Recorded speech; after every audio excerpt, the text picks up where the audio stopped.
We're glad to have you here, so welcome. Before we get started, if we'd all rise for the saying of the Pledge of Allegiance. I pledge allegiance to the flag of the United States of America and to the republic for which it stands, one nation, under God, indivisible, with liberty and justice for all. Thank you. So before we get started, I'd like to shout out some thank yous to a few people that have worked hard to make this happen. First, to Sherry Turney and the staff of the Raymore Chamber of Commerce. Thank you very much for the time you put into this to make this a great event like it always is. I want to thank the City of Raymore for hosting the candidate forum tonight and letting us use their facilities. It's second to none, and we certainly appreciate that. I want to thank Robin No for being our timekeeper. I'm sure she's going to do a great job of keeping you in line. So again, this hand signal is your 30-second warning, all right? And finally, Sam's Club for providing tonight's snacks. So if you all do a great job, just like when you were kids, you have cookies and water, no milk. So we'll take some time to introduce each of you. First, I'd like to introduce Kevin Kellogg. Kevin Kellogg is running for Ward 1, and here's a little information about him. Kevin says, I've lived in Raymore for the past 13 years and have been honored to serve as one of your Ward 1 City Council members during the past 6 years. I am currently nearing the completion of my third elected term on the City Council. I was first elected in April 2009, then re-elected in 2011, and again in 2013. Before being elected to the Council, I served on the Planning and Zoning Commission from 2007 through 2009, a position which I thoroughly enjoyed. I have been employed by Honeywell FM&T since August 2004, and I am a member in good standing of the International Association of Machinists Local Lodge 778. I work at the National Security Campus in South Kansas City. Our city motto is dedicated to being a quality community in which to live, work, and play. I feel that adhering to this motto is my personal responsibility to the well-being and betterment of the city of Raymore. I am mindful of this while considering decisions affecting my neighbors and the fellow citizens. I choose to live in Raymore not only for the overall sense of community, but also the affordability of high-quality housing, effective utilization of taxpayers' monies spent towards quality services for Raymore citizens, the safety and security provided by our excellent staff in which we are able to enjoy. Ladies and gentlemen, Kevin Kellogg. Next, I'd like to introduce Joe Burke. Joseph Burke is married. His wife is Kara. They've been married for 15 years, and she's a math teacher. He's the father of 3, William 13, Weston 10, and Judy 8, all who attend Raymore Peculiar Schools. Joseph's education, he received the bachelor's degree in biology. It says UMKC Biology Education, 1993, and his master's from Webster's in 2004, and education specialist from William Woods University in 2010. Is that correct? Okay. What's that? In superintendency. That's great. His employment, this is Joe's 22nd year as an educator, 16th year at Raymore Peculiar High School, the soccer coach for Raymore Peculiar High School plus Avila University, 15 seasons. Joseph's community involvement has been the Cub Scout Den leader for Pac 32 for the last 5 years, Boy Scout Troop 32 for 2 years. Joe has coached various youth soccer teams at Rec Park, been a member of the Raymore Planning and Zoning Commission from 2013 to 2015, which he's a vice chairman. The Raymore Peculiar Sunrise Optimist Club is a member. Ladies and gentlemen, Joseph Burke. We have Tom Serco. Tom Serco, along with Joseph Burke, are running for the Ward 2 seat. Tom Serco is a dedicated Christian man who has been married to his wife, Connie, for 42 years and has 2 daughters, along with 8 grandchildren. He owns his own farmer's insurance agency and has so since 1997. He established his office in Raymore in 2001. He has been an active member of the Raymore Chamber of Commerce for 12 years, serving as an officer or board member for 11 of the previous 12 years. Tom has worked in a positive manner year in and year out with many of the local businesses to try to establish positive growth. He is a longtime member of the Optimist Club, along with being on the Raymore Relay for Life Committee. He is a member of the Raymore Peculiar Booster Club, sponsor of the Raymore Festival in the Park Kids Bike-a-thon, and has sponsored the game ball for Ray-Pec High School football team's Player of the Week during the past 3 seasons. Tom's main goal, if elected, is to serve his community and the city of Raymore to assure the long-term growth and prosperity of each. Ladies and gentlemen, Tom Circo. Next, we have Kevin Barber. Kevin's running for Ward 3. Kevin Barber is an area resident, born and raised in Cass County. He was successful in the medical imaging business for 25 years. 15 years ago, he and his wife Rhonda moved to Raymore to raise their family. They have 3 children, 2 grown and 1 in the 4th grade. Kevin would like to see safer neighborhood access through the city and expanded park and recreational facilities. Kevin's family loves their community church where they are actively involved. Being a watchdog for Creekmore Elementary School has been rewarding for him. Kevin understands the typical day-to-day successes and trials your family experiences because he's right there with you. Ladies and gentlemen, Kevin Barber. Next we have Jennifer Boxberger. Actually, Jennifer is not here, but I'm going to go ahead and read her bio. Jennifer's also running for Ward 3 candidate seat. My husband and I have lived in Raymore for over 10 years and have 2 children at Timber Creek Elementary. For over 15 years, I have worked as an investment analyst consultant working with pension plans. With this experience, I will bring a strong financial background to the city. I believe that controlled economic growth and development is critical in maintaining a thriving city. We all have a vested interest in the long-term direction and success of our community, and I want to be part of helping Raymore thrive and move into the future. Jennifer Boxberger. Then we have Charlene Hubach. Charlene Hubach is running for a council seat in Ward 4. Charlene Hubach has been a member of the Raymore City Council in Ward 4 from 2004 until 2015. She has an urban affairs degree from the University of Missouri, Kansas City. Ms. Hubach was the Raymore postmaster until her retirement in 1992. As a private citizen, Ms. Hubach helped obtain the federal grant that created Memorial Park and was a member of the city's first park board. She received the Missouri Municipal League Outstanding Citizen Leadership Award for Raymore in 1999 and 2012 and was honored as the Volunteer of the Year at Research Belton Hospital in 2008. Ms. Hubach is a co-founder of the Raymore Historical Society Museum. Ladies and gentlemen, Ms. Hubach. And finally, we've got John Berenson. I'm sorry. John is running for a Ward 4 seat as well. My wife Stephanie and I moved to Raymore 6 years ago for quality schools, safety, nearby amenities, and the small town atmosphere of a great community. I served 20 years in the United States Air Force and Reserves, earning the rank of Master Sergeant, where I traveled to many parts of the world working and leading individuals of many cultures and age groups. I have learned the value of public service and deeply appreciate the life we enjoy here and desire to preserve it for future generations. I am currently employed at Murphy Hoffman Kenworth, where I communicate and interact with people and business all over the country, utilizing my attention to detail and strong problem-solving skills. My family enjoys all that Raymore has to offer, including local parks, 4th of July celebrations, events at Festival in the Park, Touch a Truck, and so much more. I appreciate this opportunity to introduce myself and hope to serve the voters in Ward 4 as their city councilman. Ladies and gentlemen, John Berenson. So those are your candidates, ladies and gentlemen. We're going to take time. We have 4 questions. We're going to kind of mix it up a little bit so not everybody has to start or anybody has to finish all the time. So you'll have 2.5 minutes, as we explained earlier.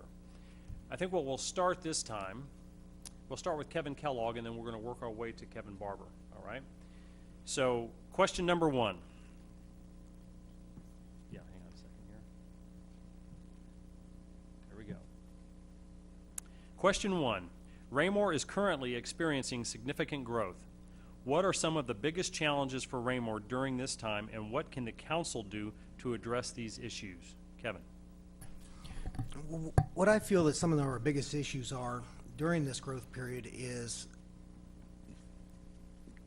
finding a good, conservative, prudent balance between drawing these businesses in that are interested and striking deals with the incentives that are required to basically bring them in. It is a very difficult job, being through it a couple different times now. It takes a lot of dialogue with your colleagues. It takes a lot of input from staff. It takes a lot of input from the community as a whole, and find where the balancing point is on those many different facets. You want to draw these businesses in. One of the things that I've heard ever since I've lived in Raymore, we want a Olive Garden. Everybody knows that. Well, it takes a lot to bring in an Olive Garden. It really does. And it's not that it's not being tried. It takes many steps before that. And that's what I've learned since I've been on the council, is to, set the policies, be a part of setting the policies to allow staff and give them the tools they need in their toolbox to bring these businesses in, so hopefully in the future we can have an Olive Garden. But with that, in reality, as much as I dislike it, there is such thing as a TIF. There's, it's an incentive. If those things do not exist, it's a necessary evil. If they don't exist, quite frankly, your chances of bringing those businesses in are very nil. I have supported incentives in the past, and I will until they are gone. I wish they would be gone, but I will continue to support those incentives. But I do so in a prudent manner, to where we do not affect the incomes to the schools, and that in here, I've been part of a policy-making body that we only give out a 50% TIF. That's part of that. And that's what my job as a council member is to the citizens and my neighbors of the community, is to protect them and their monies. Thank you, Kevin. Mr. Serco.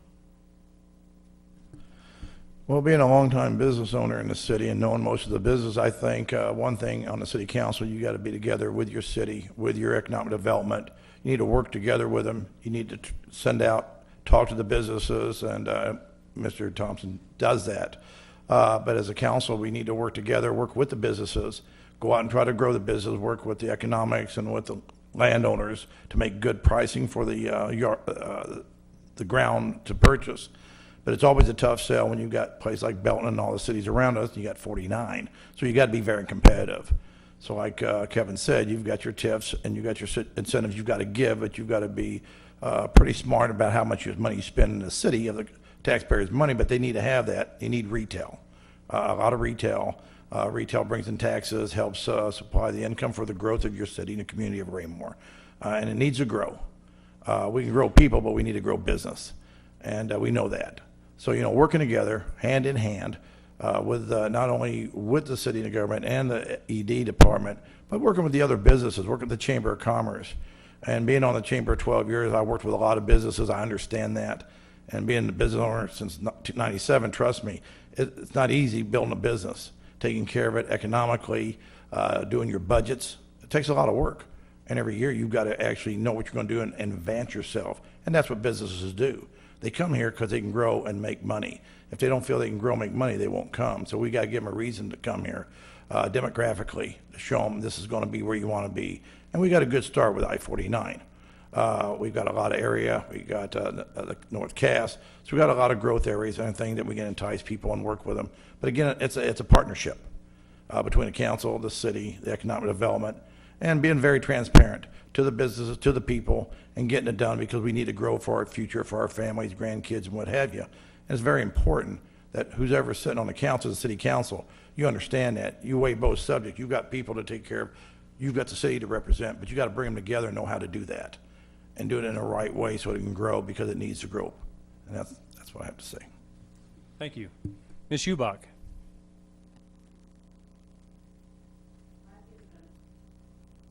I've given a lot of thought to this, and we have grown so fast, and some of our infrastructure is not really keeping up with us.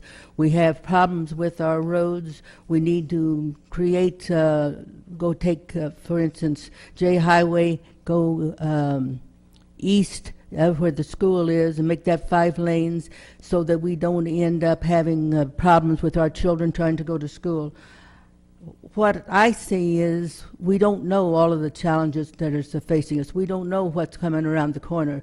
But what we need to do is make sure that we're not throwing money at willy-nilly to some project until we know what the costs and benefits are. And I feel that Raymore's resources are limited, just like any other cities, and that we need to know exactly what our priorities are, how the majority of the people can benefit from these decisions we make, because every time the council meets, we make some decision that's going to impact the lives of the people in Raymore, and we need to make sure that we're using common sense when we do it. Thank you, Ms. Ubach. I'll repeat the question. Raymore is currently experiencing significant growth. What are some of the biggest challenges for Raymore during this time, and what can the council do to address these issues? Mr. Burke. In the last 27 months, I've been working for the city, 24 months voluntarily through planning and zoning, and what we see is most of this is out of the council's hands. What we do is we set up policy, we set up the growth management plan, and we put a situation involved so Gene Thompson can go out and sell the city to bring and attract businesses here. One of the challenges will be is, as we know, the more houses that the more rooftops that we build, that's going to make businesses feel this is a place where they'll have enough customers. And so I think as we continue to grow that way, and we're starting to put more houses onto the market all the time after the economy's starting to get better. The challenge is going to be to find those kind of businesses that meet new areas, not just the same areas that we already have addressed. We don't necessarily need another place to purchase burgers. We don't necessarily need another thing that's already addressed. We want to have a wide variety of opportunity for businesses so we can find that there's more ways for us to use our time here in Raymore and spend our money here in Raymore. The other aspect of it, if you look at how taxes are generated, if you look at a piece of land that currently is zoned agricultural, it's making they pay a very small amount on agricultural land because, as we know, some years are good and some years are bad. Even when we provide a TIF, and typically Raymore does a little more conservative way when TIFs are put in, the percentages are low. When you figure in the amount of sales tax that's generated, plus the increase in the actual tax base because it's now a different zoning, we are actually seeing increases even if we are giving incentives. And so we need to make sure that we put things in place. It's going to help the city, which will help the school district. When the school district's helped, it'll help the city. And it's a positive cycle that we want to encourage. Thank you, Mr. Burke. Mr. Berenson. You know, I think some of the challenges that we're going to face, I'll agree with some of the other members here, with the candidates. Traffic flow and connectivity. We need to take a long-term approach to growth in the city. We need to make sure that we're cognitive of future expansion. Are we planning ahead 5 years and 10 years? Are these roads going to be sustainable for this future growth? I think the community needs to be involved as much as possible. That's one of the things I'm big on. I think the community should be involved in as much as they possibly can be. Going back to what they said over here about, was it Olive Garden? Anchor tenants. We need anchor tenants in the city.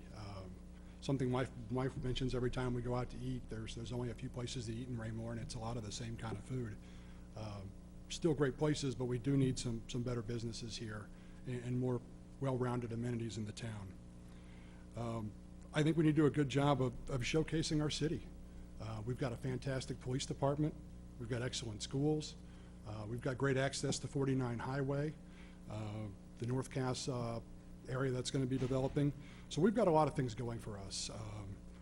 I know it does seem at times that we are growing kind of fast, but you know, look at what's going on around us and the other neighboring communities.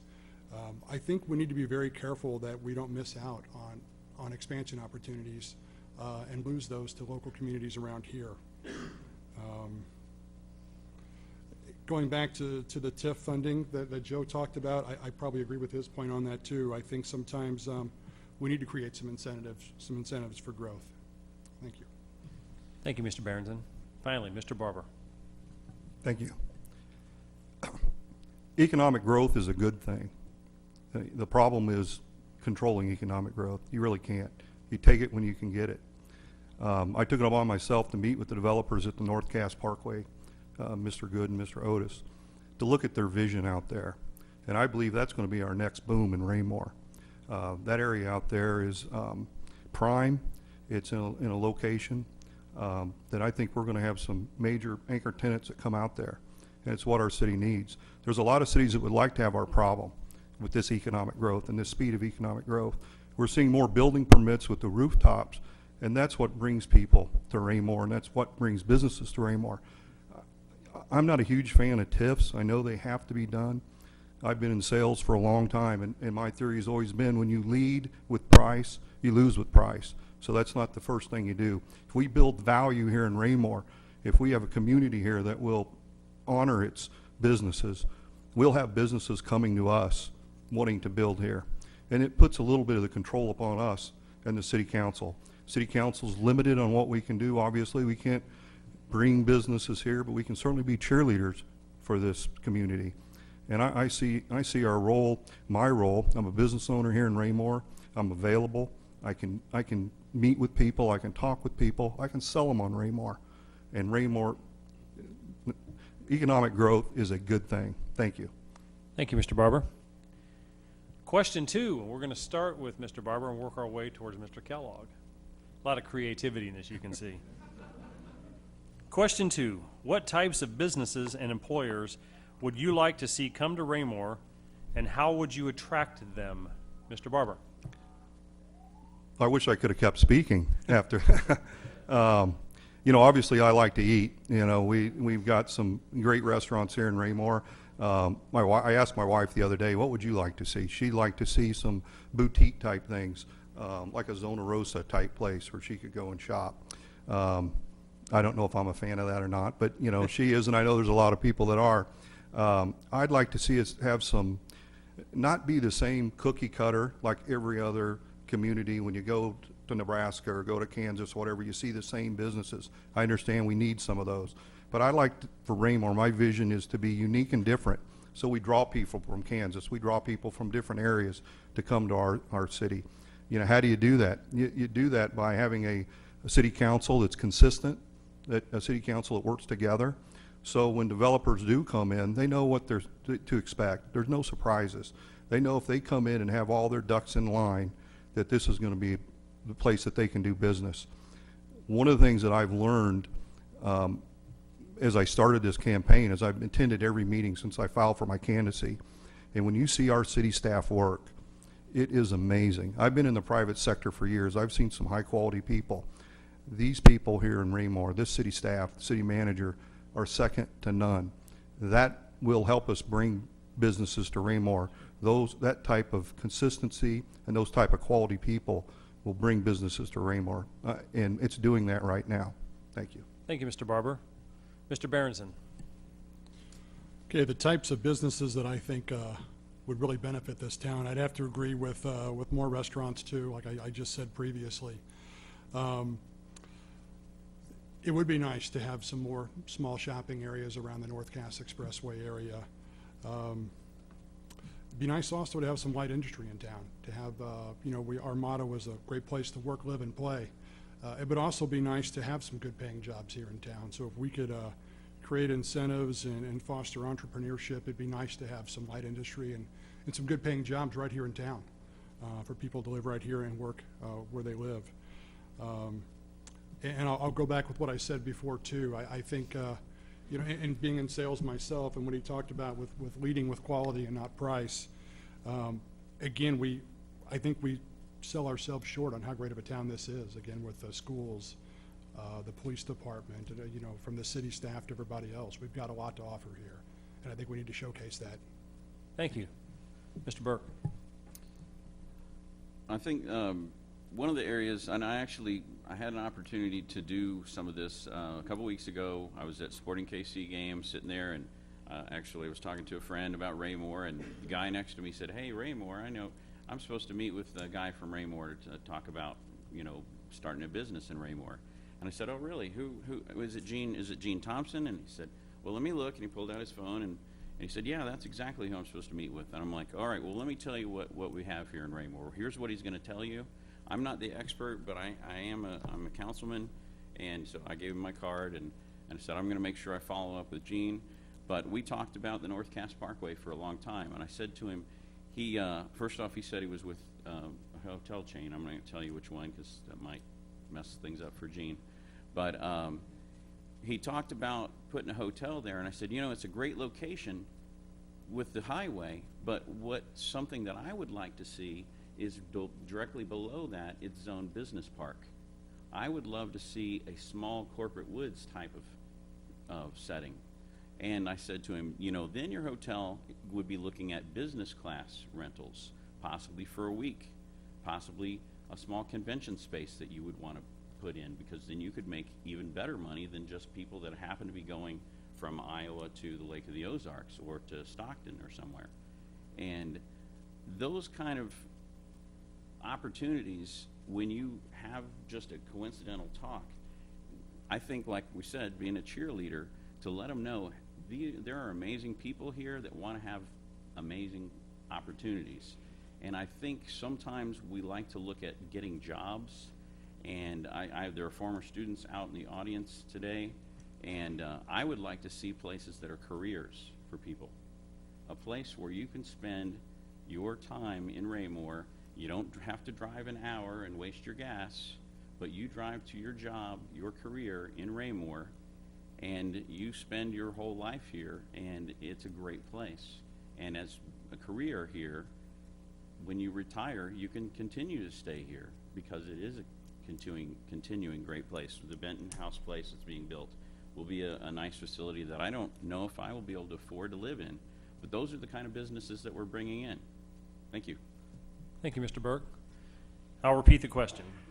What types of businesses and employers would you like to see come to Raymore, and how would you attract them? Ms. Ubach. Well, I have talked to the council before about some sort of a business park that we need to probably end up the city buying it, because we cannot depend upon, right now, we cannot depend upon anyone else bringing it in. So we need to see about that on our own. We need some sort of light industry in here, and we also need some sort of technology thing, because what we're getting are small businesses, but some of them pay a living wage and some of them don't.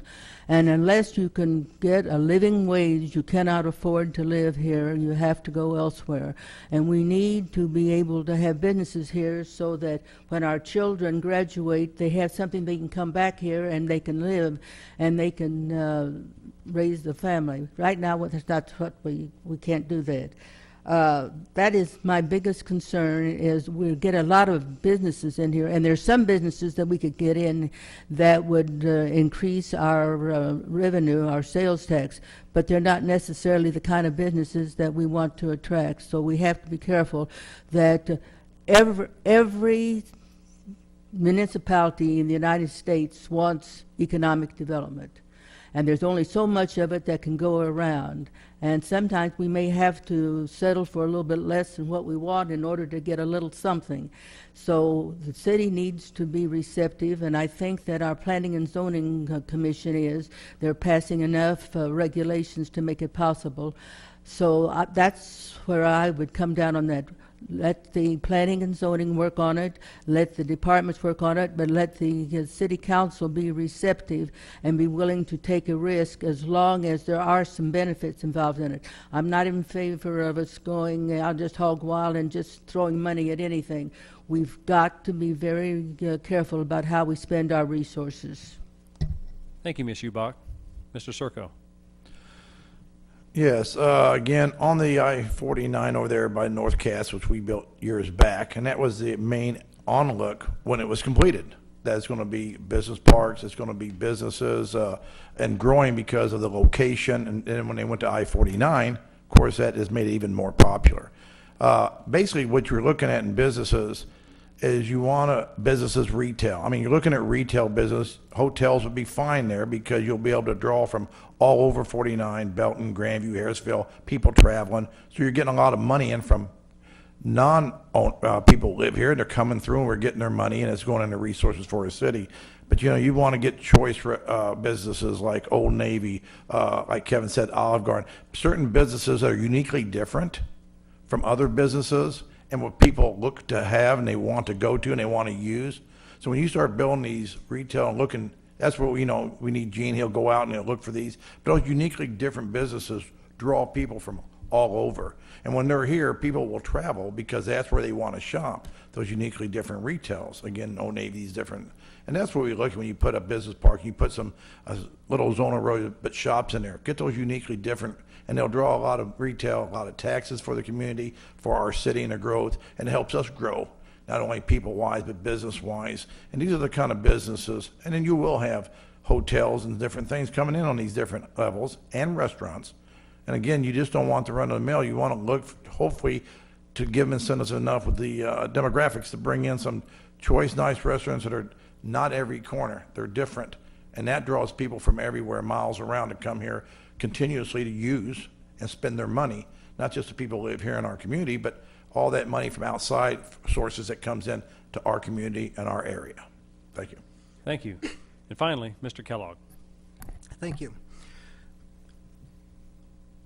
In the past recent, I say the last year and a half, I remember Gene Thompson coming to council and without breaking confidentiality, we go into executive session to discuss these matters when people companies are looking for a new place.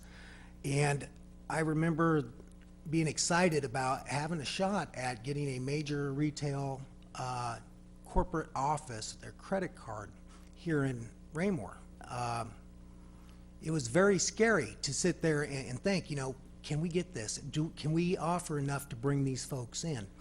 And as I sat there and I thought about that, I thought about the jobs that would have went along with that.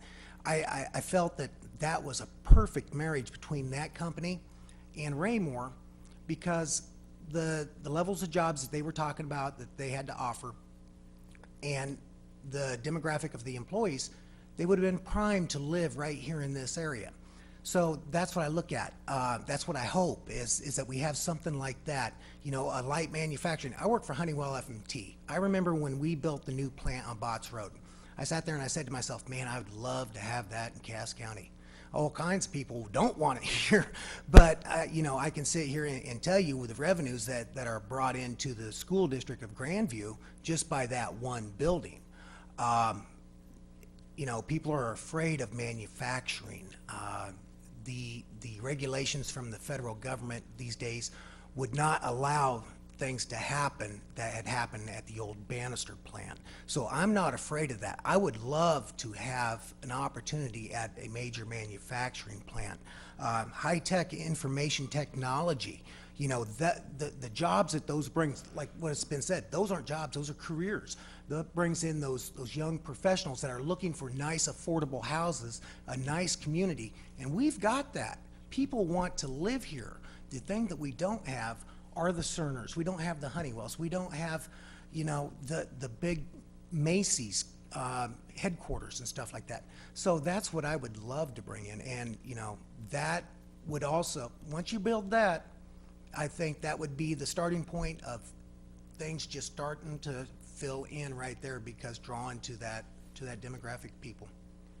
Thank you, Mr. Kellogg. On to question 3. I think with question 3, we're going to start with Ms. Hubach. We're going to go this way.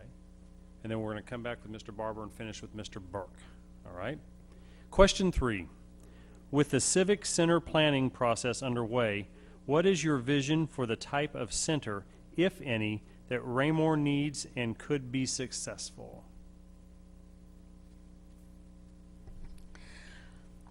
Right now, I am not a supporter of the Civic Center. So you're asking me to talk about some of the things, because there's some other things that we need to do that come in concert with this. And so before we start deciding whether we want a civic center, whether we want a community center, we need to get our priorities in order and find out just exactly what it is the people are willing to support and to pay for. When we did a survey, we were told, yes, we want this, but it's got to be better than what Belton has to offer, or we won't support it. Well, we can't build on something like that. We have to know what it is that the people here in Raymore will support, regardless of what someone else is. Maybe what we need to do, instead of being a civic center, maybe we need to see if we can't be a small convention center, because to the best of my knowledge, there are no little convention places here in Cass County. Maybe that's what we should think about. Maybe we should look at differently. Sometimes we think we want something, but when we get it, it's not exactly what we had in mind. So we need to always make sure that what we're doing is right. Because if you look at our charter, says there's 8 people that run the city. 8 of us that sit up there on the council. We determine what your tax rate's going to be. We determine what businesses are going to come in, what laws we're going to do, and we need more input from the citizens so that we know that what we're doing will have the support of the citizens. And so I don't know whether I've answered your question or not, because I'm not sure that we know exactly what it is that we can support. Raymore has to come up with some sort of an identity, and we haven't done that yet. We're still trying to find out who we are and what we are. And whether we're talking about a convention center, a civic center, or whether we're talking about economic development or what it is, we have to be very careful. And have we ever thought about the fact that with everybody else doing it, we may not get it? So what do we do if we don't get what it is, what our dreams want to be? So that's something we need to think about. We need to have options and figure out how big a risk we want to take on any of our options. Thank you, Ms. Ubach. Mr. Circo. Yeah, on that point, it's a very interesting point. I like that. I've talked to many business people. I've talked to many people in our community over the last few years, and one big concern from the citizens and the people is, I wish we had a place to go for birthdays, reunions, a place we could rent, do different times for different parts of the holidays, and we really don't. Whether you call it a civic center or an activities building, yeah, I'm in for it over, especially on that North Cass area, for 2 reasons. One, you would have the people here could use it, they can rent it, they can have small groups or even larger groups. I think it needs to be able to maintain maybe 2 or 3 levels, so you can have maybe more than one such identity going on at one time, one party here, one party there. But that is a big concern of a lot of people in Raymore all the time. Where do we go to have 40 people, 50 people reunion? We just don't have it. And a lot of people would like that, for one. 2, if you have it over there, you have businesses and people traveling from all around coming here, you build hotels. Now you've got a building where they can meet. You got a building where they can have their company bring in people to have an all-day convention. Hotels and different businesses say, hey, I like that idea. Business will come in because they can utilize that. I have a number of small businesses I deal with, and some of the other insurance guys like Mr. Hawker and Davidson, and a number of other small businesses that I've talked to would say, hey, I'd like to have a meeting and bring my other company, State Farm people out, or farmers, and have them meet with my DM and on my area, and have a place we can meet and have a meeting for the day, and then they can go with a lunch here, and they can do a lot of things. We've talked about that, but we don't have. So we don't, as small businesses, we don't have a place to go, but we'd like to have that for that end of it. So it's really a double-sided coin here. It really works for both sides. And being in that location over there, you'll have people from far north, south wanting to use it because they'll travel and say, hey, we'll go down there and have our meetings. Well, then they're going to bring money in. People will eat here, and then it'll be attractive. And that has helped grow our community, grow our city, and grow the things we need. But I think it works both ways. But there's a lot of people in this community who would like to have one for both business and personal use. Sure. Thank you. Thank you, Mr. Circo. Mr. Kellogg. would agree with rental space, first of all. We do not have a place, and I have heard from business owners and residents that they would like to have a place that they could go to have a family reunion, have a wedding reception, have something like that available here in Raymore. We do need meeting space for businesses, the local businesses. You know, those two things can work cohesively together, I believe. And the plan that I have been working on with my colleagues on the council here in the last, gosh, it seems like forever, but the last 2 years seriously, is finding that medium in there that serves all the purposes of the different needs. And it's very difficult when you get the price tag, you know. $21 million is a lot of money, you know. That it comes with, well, now you got choices. Do we have a no tax increase, which is a no tax decrease, in my opinion, to spend, you know, another $11 million that we'll be buying on credit, you know. But we need that. We hear this from businesses and from our residents. The one thing that, you know, it's been 3 years now that since we lost the community room downstairs in City Hall. We lost that so our police department could expand. That really did not serve as a good community room. I mean, it was used as a community room, but it was very small. So by us growing our police department really put this conversation and dialogue into a very high gear at that point. And it grew into more than just, we do need space for city staff to perform what they're doing. They're doing it here in the council chambers.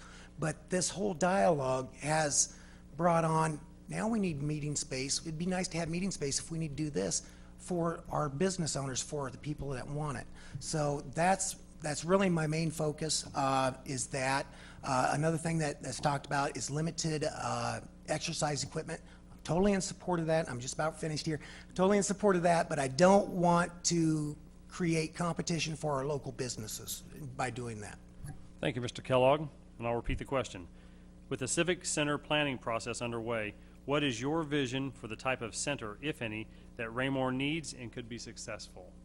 Mr. Barber. I'm in support of a civic center. I'm not in support of duplicating what Belton is doing with their center. I think that'd be bad business for Raymore. But we do need something. We need something for the citizens of Raymore to come together. Kevin Kellogg talked about bringing major corporations in to have their home offices here. Those are things they expect. You know, if we bring somebody in like that and they've got a meeting or they have a national meeting, they're going to go over to Overland Park. They're going to go different places. Next thing you know, we're going to lose them. So we have to be a one-stop shop.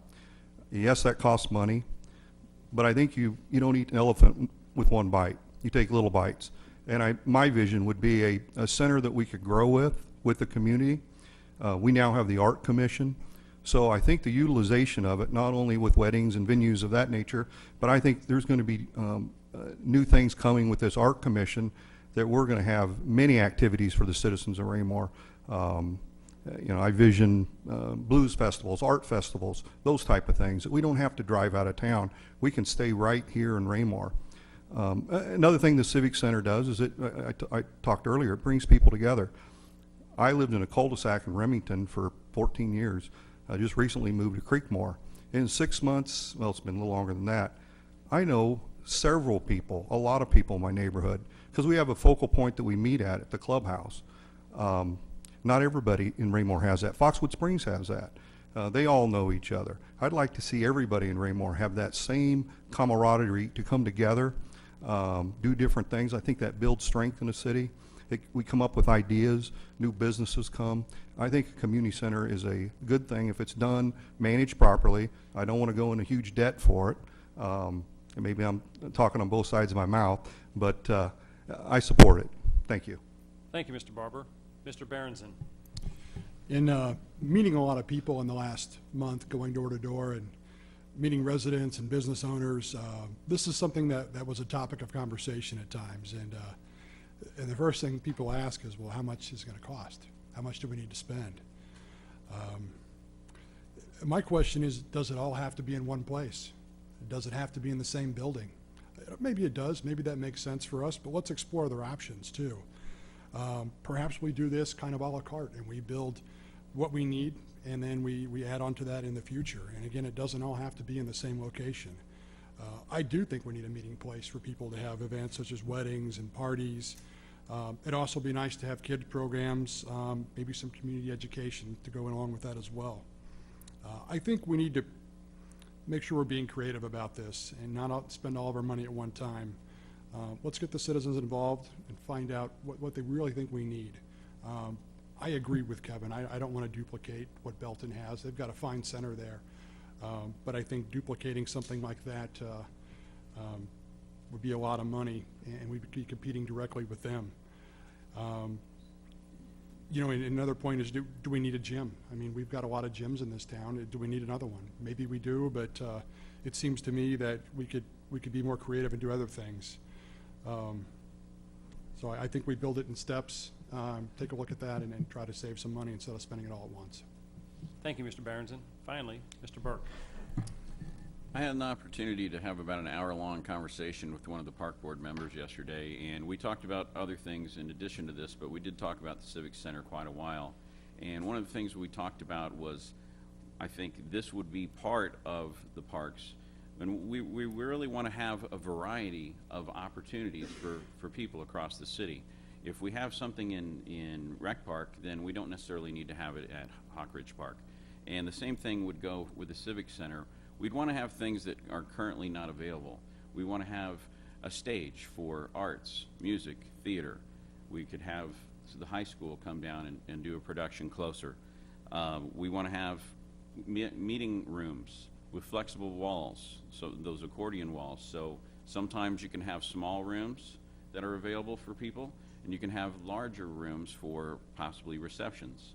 And that way it gives us a lot of opportunity to do lots of things. If you had a kitchen at the end of that big long area, you could have, say, community cooking classes. You could have adult education where someone wants to come in and teach fly fishing tying. You could have lots of those kind of things. And then in addition to that, on the other end of the Civic Center, you could have another section where it's maybe members only that pay to go ahead and use exercise equipment and things like that, so they could have all the benefits of health and wellness through exercise. But we want to have a variety of opportunities that we currently don't enjoy. And that would be a use of our money in the right way. And I think in 2017, we could be at a situation where we could be ready to ask for a no tax increase bond and hopefully pay for it and not necessarily feel like it's coming out of our pocketbooks constantly. Thank you. Thank you, Mr. Burke. May I add something to that? Certainly. Years ago, we had didn't have this as a problem because we could always go to the school. The school had all the different little classrooms. The school had why can't we work out something with the school, because they have all of these different classrooms and things that are available. We should look around and see what else is available before we decide that we want to spend 10 or 15 or 20 million on something. Thank you, Ms. Ubach. Guess what? Question number 4, and we're going to start with Mr. Burke, and we're going to finish with Ms. Ubach, so you'll get the final word. Can you guarantee that? That's right. Question 4, if elected, how will you personally communicate and be accountable with your constituents so that you will act with their best interest in mind on the council? Mr. Burke. One of the things I think that's interesting in the 21st century, we have all these different ways to communicate with people. We have email, we have Twitter, we have Facebook, we have all kinds of stuff. But if you really think about it, you end up communicating even less than you did before with people. The electronic communication, it's real easy to, oh, somebody sent me a message, I'll get back to them later. One of the things that I've spent doing the last few months when I've been on council is going to people's homes. Going inside their homes. There are quite a few people in this room that I've been in your homes in Ward 2. I was looking around here, there's at least 4 different groups of people that I've been in their homes and talked to them about their yards or their issues. I've learned about waterways. I've learned about parts of the city where they're wondering if the sewer's been cleaned out lately, and they're wondering if when we finally get the rains, is this water feature going to go ahead and clean out this? We've talked about people's curbs. We've talked about, hey, this is cool that they're going to fix the street after they fix the sewer instead of fixing the street and then coming back next year and fixing the sewer.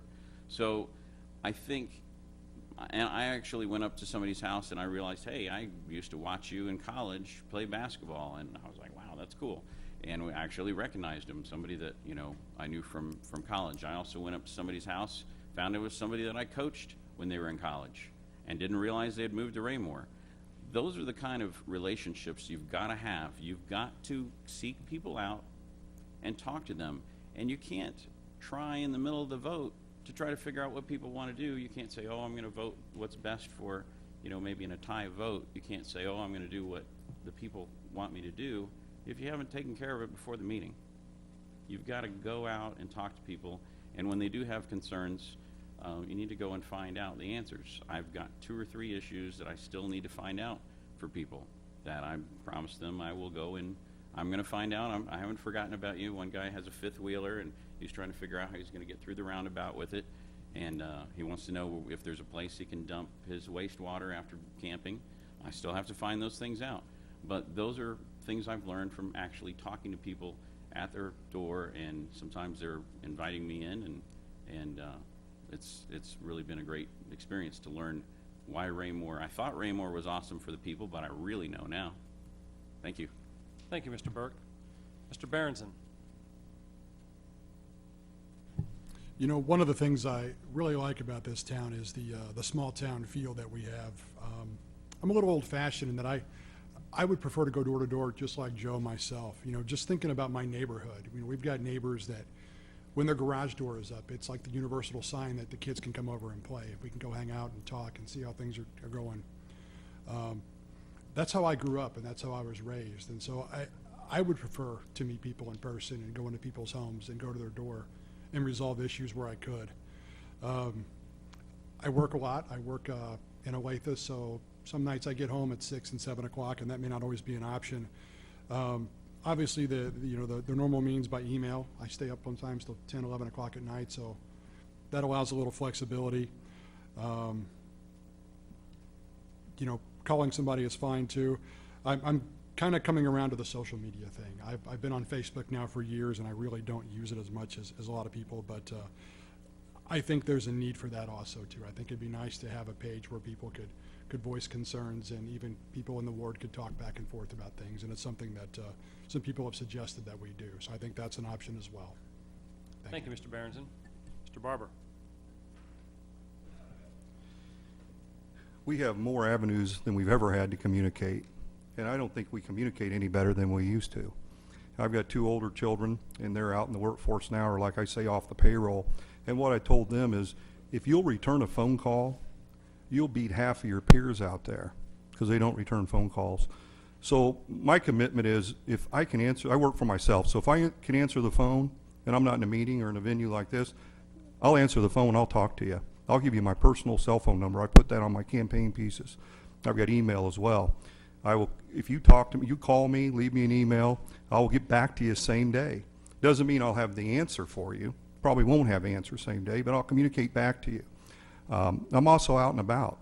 I live by the creed too. If I don't hear from people, that's bad. So I'm going to be asking people. I'm going to be going and asking you, what do you think of this? What do you think of that? So communication with me will go 2 ways. It'll be me communicating with the constituents of Ward 3, and hopefully them calling and talking to me and asking questions. It's amazing as you do a campaign and get your information out there. I've already had a tremendous amount of people contact me, ask questions, and that's felt good. And I think for the most part they like my answers. So you know, my commitment is, you know, and I've got the Facebook page too. I'm not a big fan of that, but if people want that, I can post things on there. The city website is tremendous. If you get on it, it's got every bit of information from the city council agendas and minutes and everything else on there. And if you want me to show you how to use that, I'll help you with that as well. But the big thing is, if you call me, I'll answer. If you want to visit, I'll visit you. If you email me, I'll email you back. And communication certainly will not be an issue with me. Thank you. Thank you, Mr. Barber. We'll repeat the question. If elected, how will you personally communicate and be accountable with your constituents so that you will act with their best interests in mind on the council? Mr. Kellogg. Thank you for the question. What I've learned over 6 years, you know, when I first got on the council, I had this pie in the sky that I was going to go out and knock the doors and interface with the people face to face on everything. You know, I was going to fix Raymore.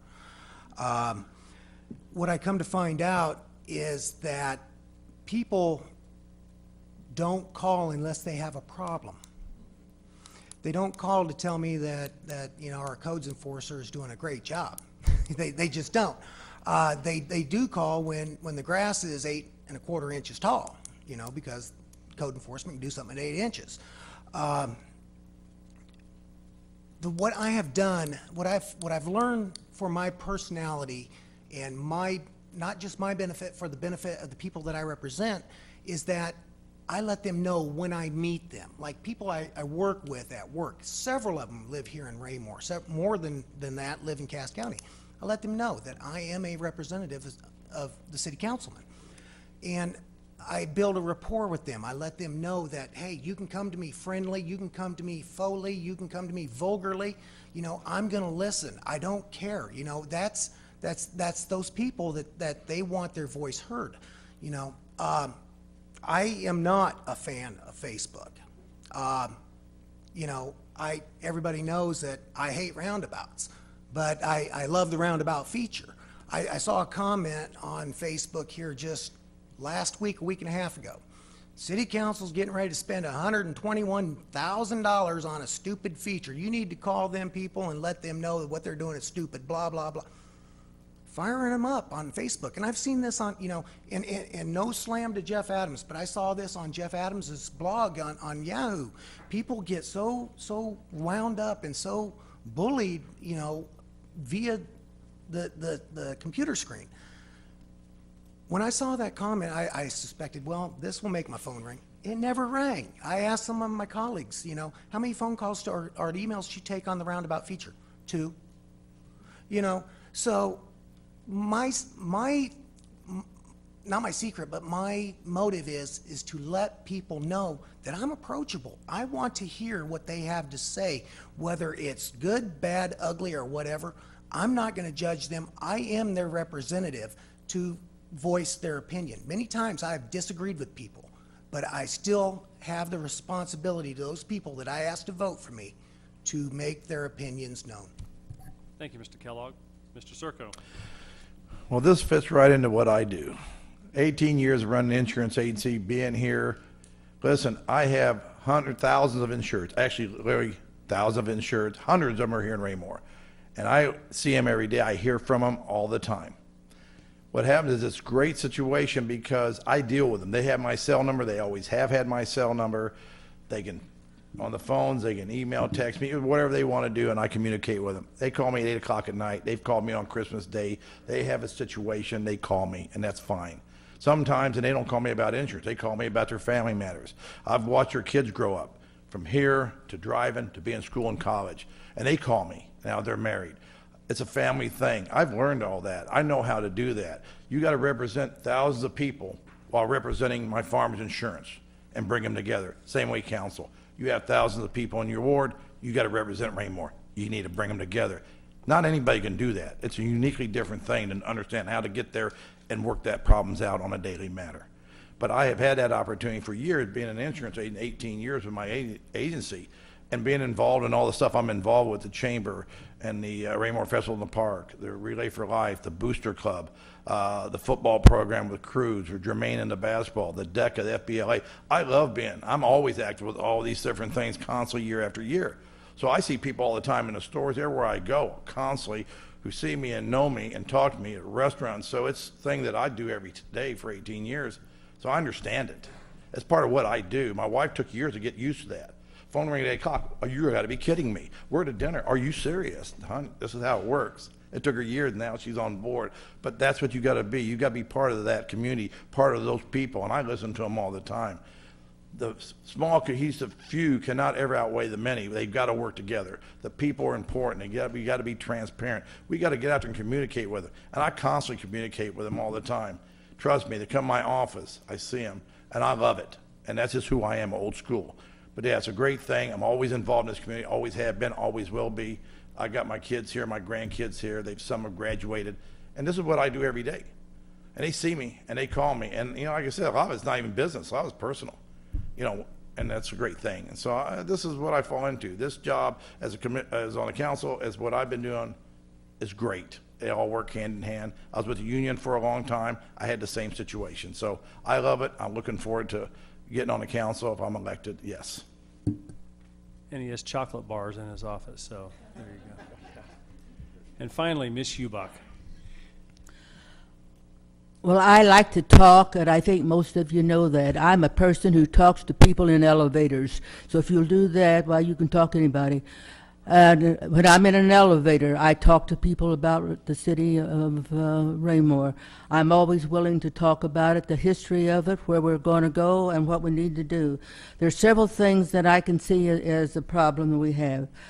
People tell me that they don't watch Channel 7, our channel, because they say it's poor quality, that we need to make sure we've got better quality equipment so that people will want to listen in on that. I found also a lot of my constituents do not, and I repeat, do not have computers and email. They're older people, and they don't, and they depend upon us face to face. And having carried petitions to Raymore a long time, I know that there's nothing beats the face-to-face, especially older people vote, and they need to know what's going on, and they want to talk to somebody in person. When I get calls and emails from people all over the city about complaints and problems that they have. And one of the things that I do when I get a complaint, I immediately contact the city manager, and we see if we can't work out something. I never let more than a day go by before I don't answer a complaint that somebody has. I'm very approachable as to that. So if you want to, if you go on email, you'll find out what my email address is, and give me a call, or rather an email, and I will take care of your problem as best that I can on that. As I said, our equipment, we sometimes we have too much communication in that everybody's telling us a little something, but they don't tell us enough. So one of the things that I notice people will tell me when we're having city council meetings, explain whether you're for it or against it. Don't just put your hand up and your hand down. Explain what the situation is so that we understand why you're talking and what you're saying. Thank you. Thank you, Ms. Hubach. So I appreciate each one of you. For those of you that have served, I want to thank you for your service. For those of you who are running, I say thank you for being willing to serve. Raymore is a great community to live, work, and play because of the citizens' willingness to participate in the process. So thank you very much. We have a 15-minute break, and then we've got round 2 of this event. Be back here on time.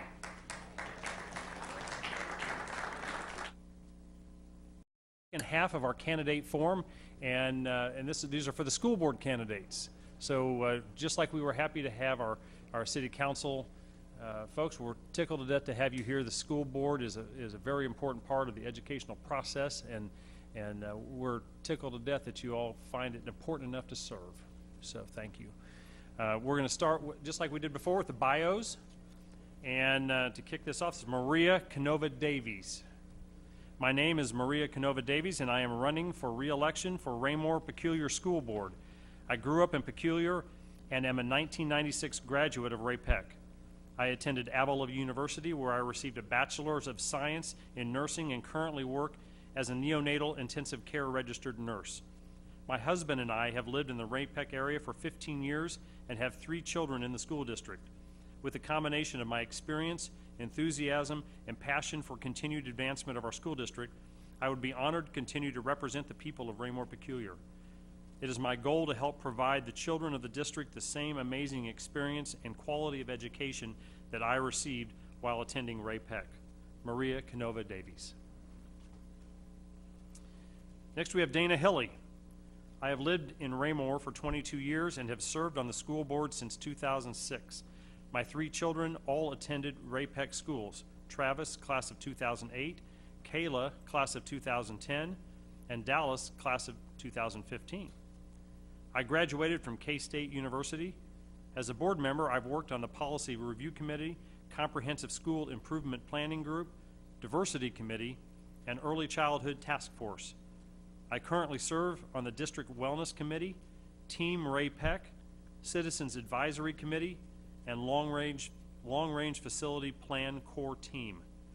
I've been a member of the Ray Peck Soccer Club Board, the Raymore Fun Fest Committee, and have coached soccer and volleyball in Raymore.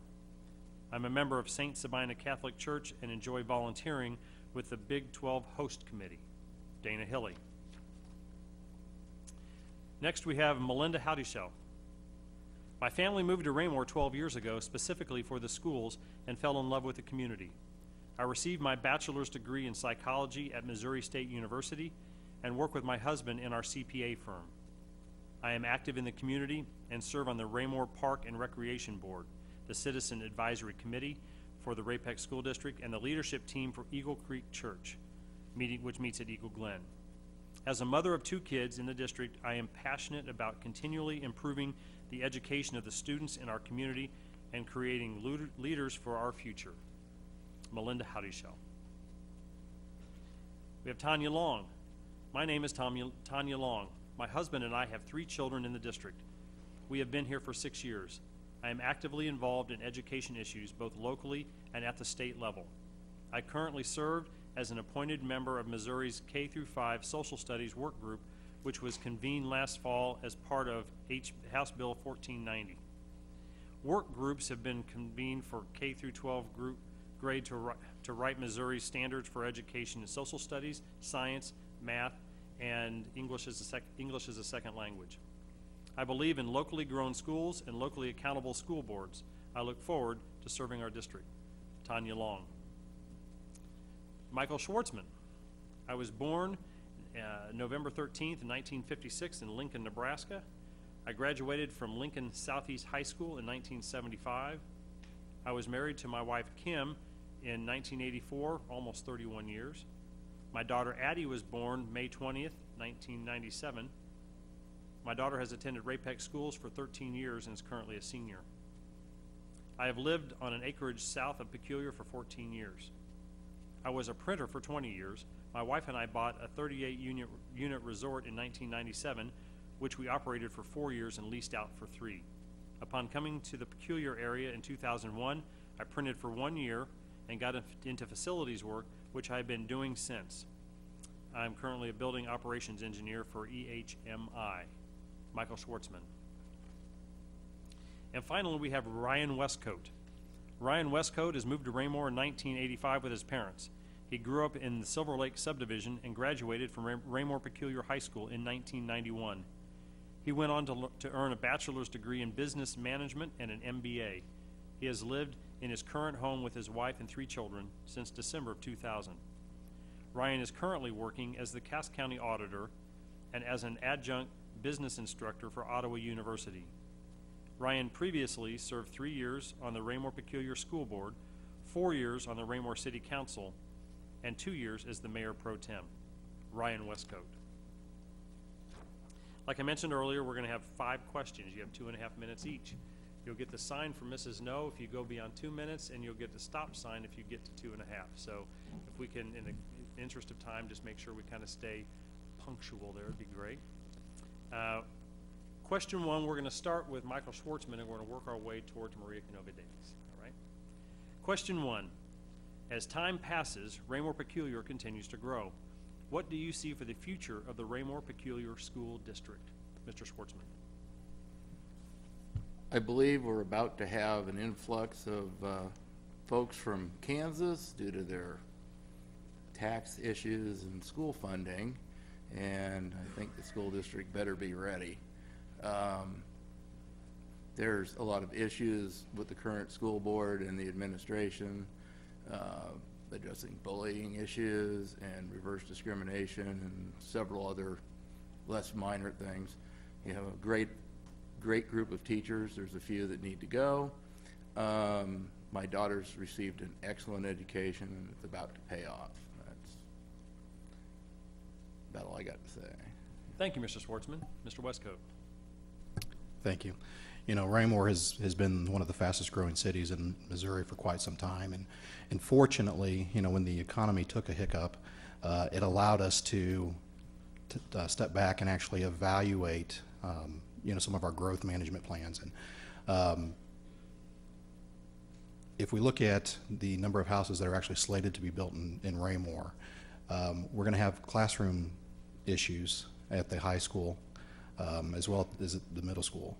So we're really going to have to evaluate our current utilization of space to whether, you know, we can make do with what we have now, or if we're going to have to add on, or if we're going to have to build, you know, as was discussed previously, you know, the separate high school. So that is always going to be a concern, you know, how we're utilizing space and how much space is available. You know, some of the other issues revolve around academics. You know, as we have students transfer in, you know, are they at the same level as where our current students are?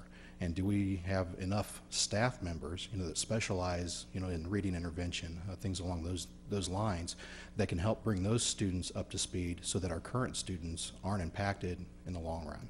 So there's different phases that we really have to look at when we're concerned with growth going forward.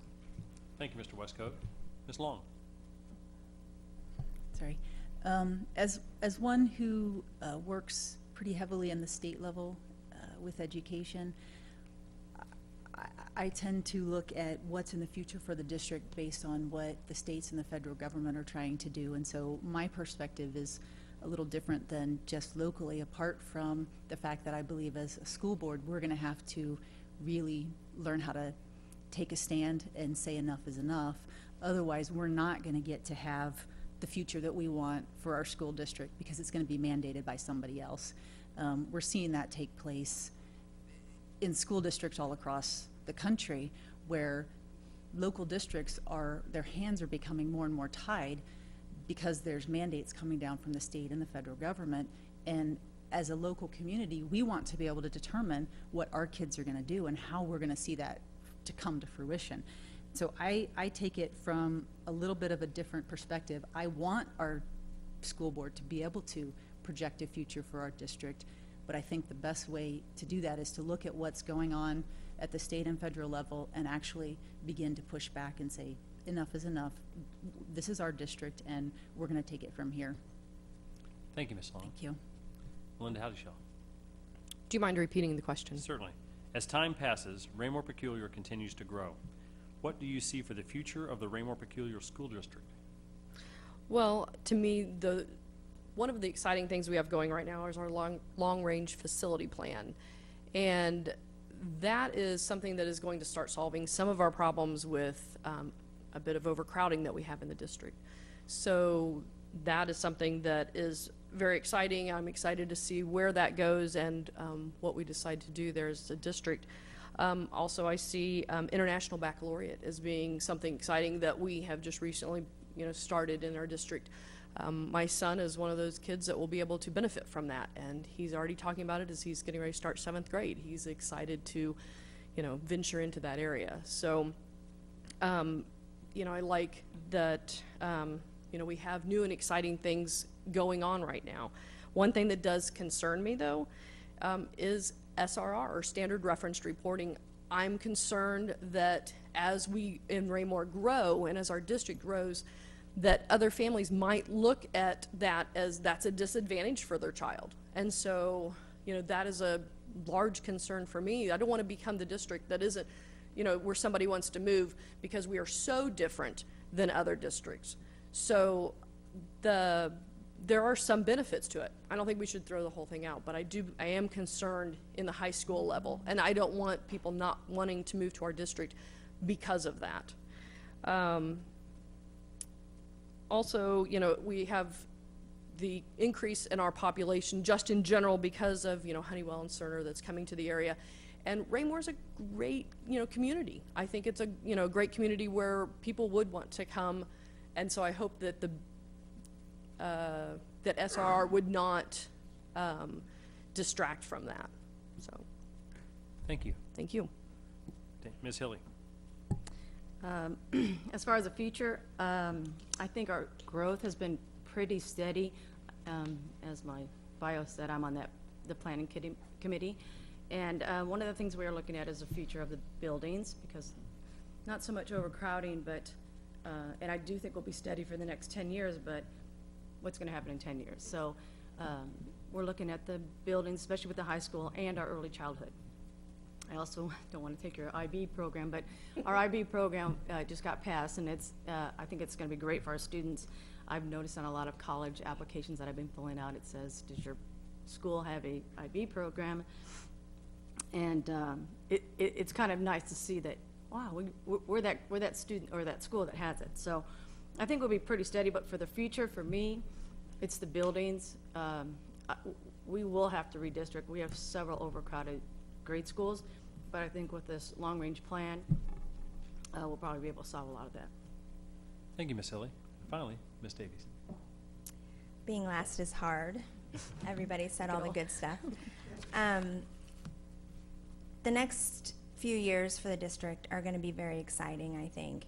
We've got big things going on with the building situation. I don't know if any of you have heard, the Long Range Facility Planning Committee has been going around and doing programs just to give you ideas of what our ideas are to alleviate some of the crowding problems and help with early childhood development. During these programs, they also want feedback from people that are listening, and we want the opinions of the community. And so to me, that's very exciting. Everyone's gonna know what's going on before. They're gonna know our ideas, why we've come up with these things. If there's gonna be an increase that we need a tax levy, the cost estimates and the timelines. That's really exciting that we're being very transparent as a school district with the community. Also, the IB program is just going to be amazing for the district. It's an increase of rigor in the courses, and it's something that not all school districts are offering. Thank you very much. So that you're not last, question 2, we're going to begin with you, and we're going to work our way towards Mr. Schwartzman. Question 2. Media presents bullying and drug use as somewhat of an epidemic in schools in general. Do you believe that this is the case in Raymore Peculiar, and if so, how should it be addressed? Ms. Canova-Davies. Honestly, I have been on the school board for 3 years now, and I have personally heard of a handful of bullying issues, less than 5, that people have come to the board and said that this is a problem. I think the media likes to inflate things. If it is an issue, it is something that we take very seriously. It's not tolerated at RAPAC. But I really don't think that it is an issue at RAPAC. Thank you, Ms. Canova-Davies. Ms. Hilly. I left that on from the last time. That's all right. I would agree with Maria. I don't think it's an issue, and I would say maybe a handful of complaints we've had over the last several years. In the past, I would say we had more, but with our administration at the high school level, I think with our new principal and some of the administrators that are there now have taken a handle on it. We also have been pretty proactive about it, and we have a quick tip on the website, so people can anonymously call in something or report something if there's an issue. And I don't think we've had, 3 or 4 of those since we've initiated that program. So I don't think it's an issue. I don't hear a lot about it. And I have a child in the high school, so I would think I would hear, and I always ask, his friends what's happening. So I think we've been really good. I think our administration has been really proactive about it. Thank you, Ms. Hilly. Ms. Howdyshell. I do not believe it is an epidemic. I do not believe that we have a crisis at our schools. I do believe that there's room for improvement. I love that the district has recently started implementing new programs. I love the, quick tip on the website, on the homepage. I think that's great, but last year I talked about, we need revamping of our policy. It's 2 pages long, and to me, you cannot cover what you need to cover in 2 pages. It needs to be lined out completely. There are things that we could be doing. We could be adding a weighted system so that, a kid that doesn't get in trouble all the time but makes a poor choice doesn't get penalized like a kid who's continually getting in trouble. So that they look at things like, do they get along with teachers? Are they doing outside activities? Are they involved with the district? What are they doing? So did they just make a stupid mistake? Or are they troublemakers? And we need to me, you need to be able to weigh that differently. Another thing is, we can address those issues between not only students and students, but you can address issues between students and teachers and students. It goes both ways. But when we don't line those things out so specifically, I think there's a lot of room for self-interpretation. So I would rather, I'd like to see that foundation, of a new policy being written that's completely clear, and no one has any questions about it because they can always go back to the policy and read that to understand, nope, this is how we do it. So I think that is one thing we absolutely need to look at. But so far we've done programs, and programs are great, but when they have to sit on a strong foundation. Thank you, Ms. Howdyshell. I'll repeat the question. Media presents bullying and drug use as somewhat of an epidemic in schools in general. Do you believe this is the case in Raymore Peculiar, and if so, how should it be addressed? Ms. Long. Well, addressing something as an epidemic is a pretty big word. So it's difficult. I don't believe that either are epidemics in our school district. However, I do believe those cases arise, and you have to have in place ways to handle those, and I think in many ways we do. Probably my biggest concern comes from the parent side, where when there is a situation that arises within the school, not contacting parents and getting parents involved quick enough. I think that if you don't understand as a school district that parents are the key to the students in your schools getting a good education, then you've missed a really fine lifeline. It's really about the parents and the students coming to the school to get an education. And I've only heard at the high school. We've not been there yet. Next year's our first year at the high school, but I've definitely heard that there's issues with things that take place during the passing time. I've heard that from students. I've heard that from teachers. I've heard that from parents. I think that it's a problem that has to be addressed quickly. I'm surprised that the citizens of the community have allowed our district to continue having such a pass-through situation at the high school, and maybe it's finances, but I think that we have to figure out how these kids are not going to pass through. If this is an actual epidemic in our district, then we need to figure out how these kids aren't going to pass through. And the last thing on the bullying, I think bullying is there. But I think also we have to be careful that we're not labeling everything as bullying. Human nature is definitely one that we can be unkind to one another, but we have to be careful that everything isn't labeled as a bullying situation. And sometimes we just need to come alongside that kid who's having some trouble with others and, show them love and really walk with them and mentor them. And I would love to see teachers really taking that on. I think there's so many good teachers in the district that they could really mentor some of these kids without these kids even realizing it. Sure. Thank you, Ms. Long. Mr. Westcoat. I'm going to have to slightly disagree with this half of the dais. I do believe that bullying is an issue in our school. I was bullied as a kid. I was overweight.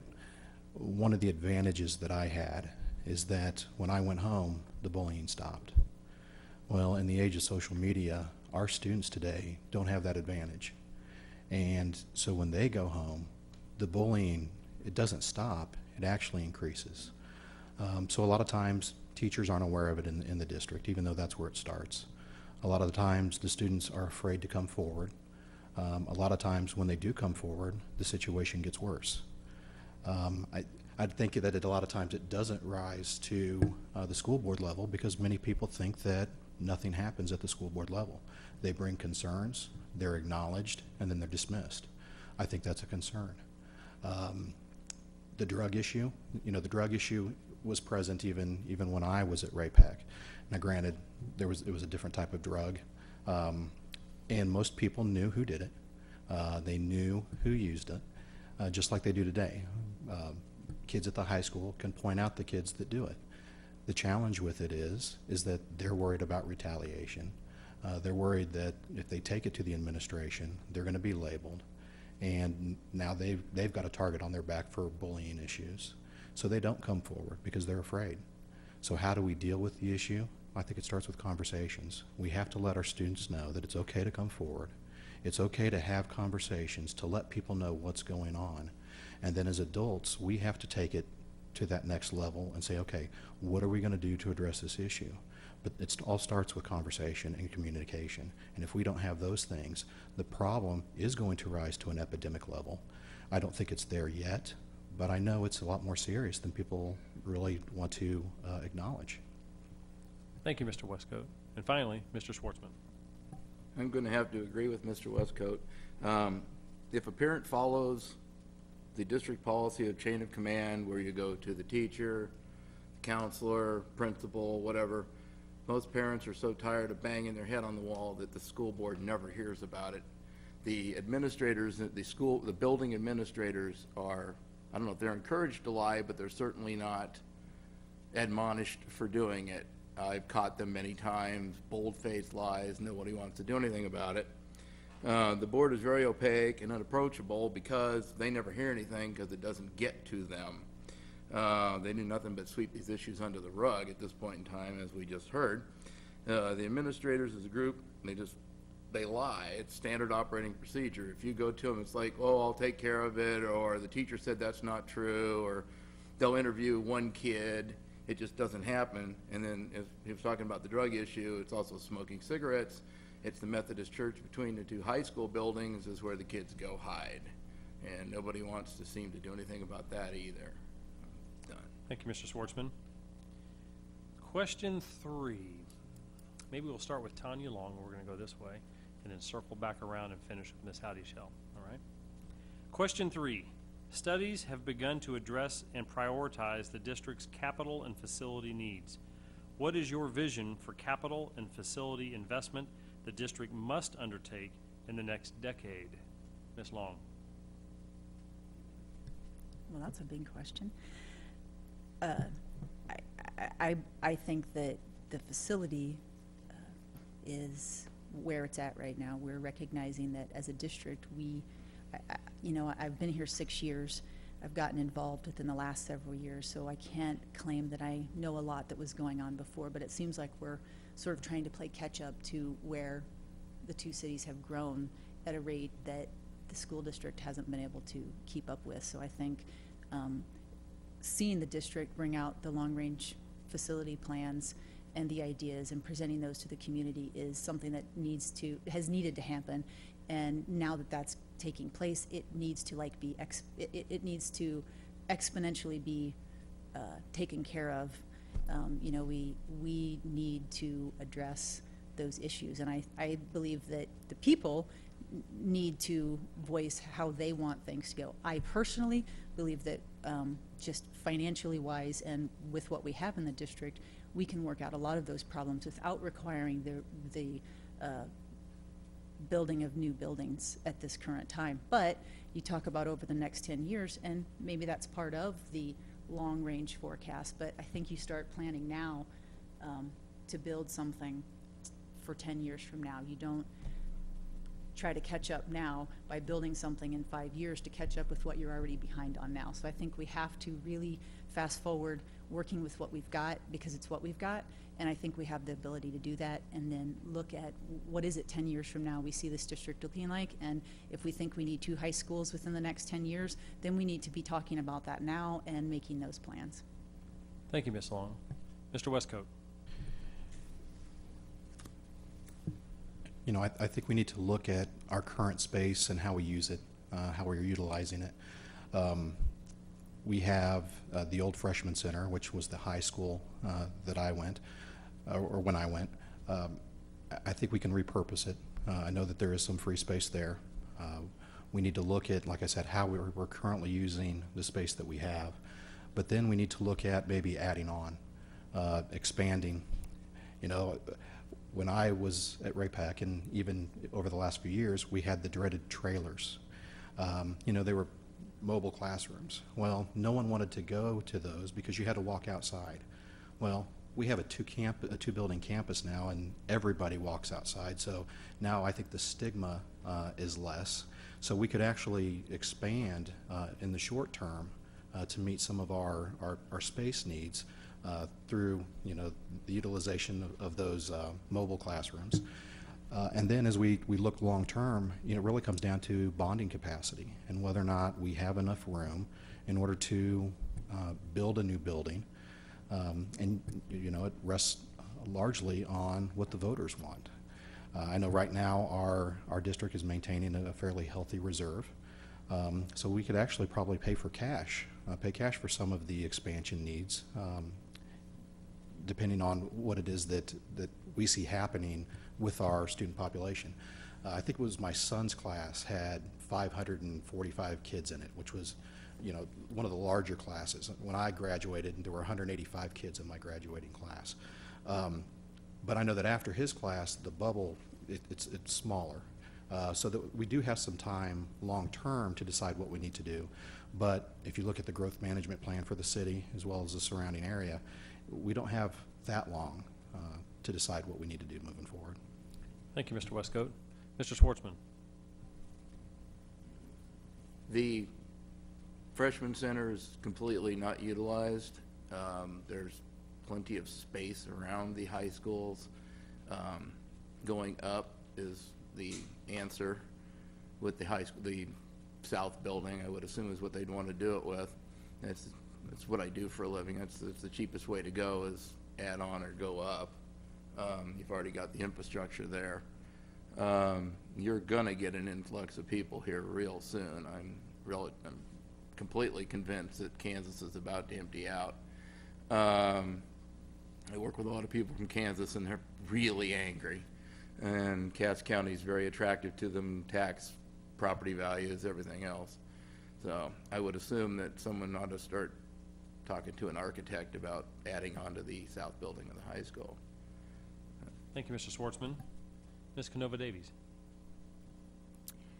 A lot of these ideas that Ms. Long and Mr. Westcoat came up with are actually addressed in the long-range facility planning meetings that are taking place.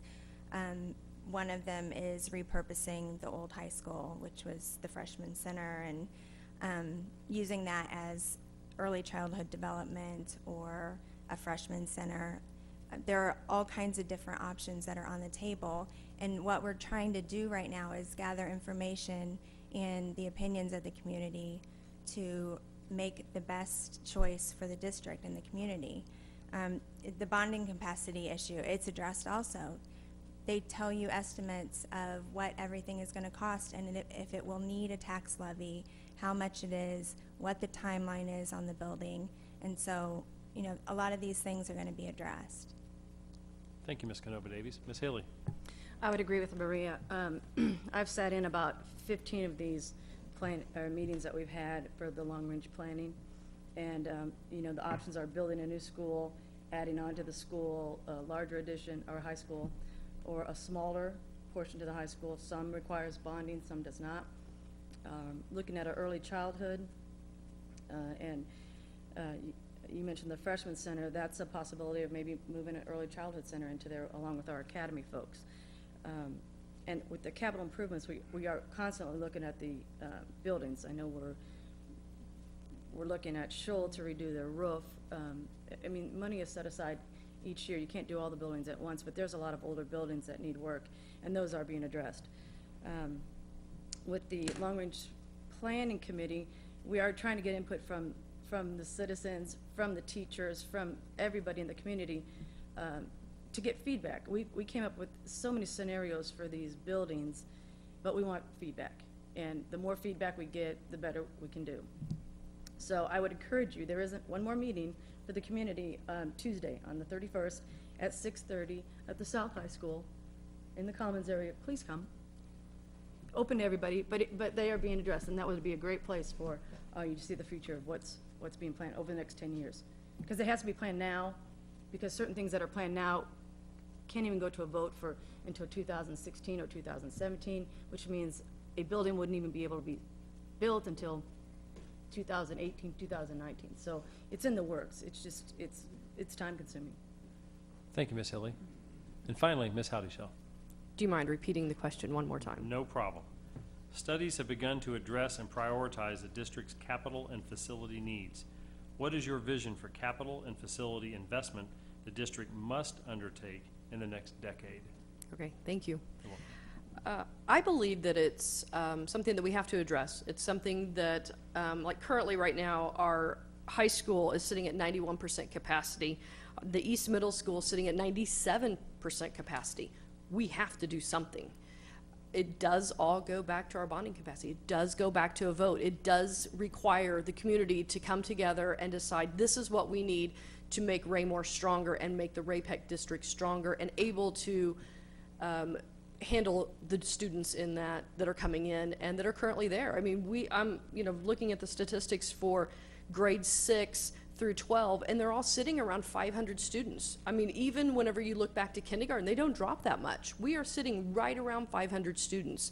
So when you've got 97% capacity at East Middle School, that's not a healthy situation. We need to be doing something soon. Dana's right, though. I mean, it takes time, and I'm glad we're looking at this now. My daughter travels 5 times a day. She literally goes from north to south, to north to south. I know we can't fix something immediately, but in the meantime, can we not look at scheduling? Can we not look to see, is there a better way we can do this and put some type of matrix in the system to say, oh, look, we have, this kid's traveling 5 times a day. That's too much. 2 to 3 times a day is a lot, but 5 times is way too much. Plus you have, the issues, with traveling with the kids, just being in places they shouldn't be around, situations. I know there's a drug issue in, going on in that in-between time. So we need to cut that time down as quickly as possible. Modulars, maybe that's something that's, can be done in between times. I think we need to I would like to see another high school built. I also know that takes more time than just adding on to the south building. So to me, it's an opinion, but I do like having 2 separate buildings. It's a lot more money though, so I am really good with whatever the city does decide. But one of the reasons that we moved to Raymore was I love having that 5th and 6th grade center and the 7th and 8th grade center. And in some of the designs, we have to get rid of that, and I understand that, and if that's the way we have to go, it is. But please do come to that meeting that's on the 31st. That's the best way to get some information. Thank you. Question 4. Question 4, we'll start with Ms. Howdyshell, and we're going to work the opposite direction. I thought you might say that. Yeah, it's, I know it surprised you, but question 4 is, are you concerned about what has been perceived as a gradual loss of control of educational issues at the local level, or do you feel the fears have been overblown? Explain your position, please. Ms. Howdyshell. I think it is crucial that we keep as much control as possible.